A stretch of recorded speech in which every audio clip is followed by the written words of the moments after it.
Cleanup app claims to be an all-in-one iPhone optimizer that helps you free up space in just seconds. It says it can delete duplicate photos, compress large videos, and clean up junk. On top of that, it promises extra features like email decluttering, contact management, charging animations, and even a private vault to hide your personal stuff. But the real question is Cleanup app actually legit, or just another flashy tool that sounds good on paper? Stick with me till the end, because I'll break it all down. First, the positives. Cleanup app is officially available on the App Store, and that already makes it more credible. It has a solid 4.5-star rating from over 9,000 reviews and ranks at number 14 in the services category. So clearly, a lot of people are using it. Another good sign is that they actually provide proper support. You'll find an email ID, a contact number, and even a physical address listed. That kind of transparency shows the company is reachable and accountable. Now let's talk about user reviews. This is where the complaints start coming in.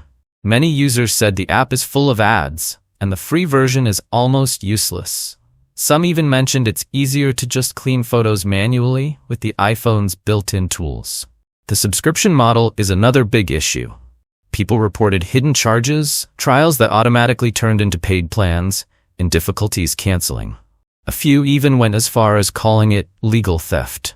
And then there are privacy and functionality concerns. One user claimed their photos were being exposed, while others said the app stopped working properly after an iOS update. So overall, ads, tricky subscriptions, and trust issues are the biggest complaints. So, is Cleanup app legit?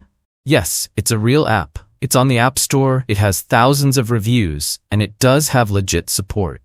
But the amount of negative feedback about ads, hidden charges, and privacy makes it risky. If you do try it, make sure you read the trial terms carefully and decide if the benefits are really worth it for you. Thanks for watching till the end. Don't forget to hit subscribe for more honest app reviews and updates.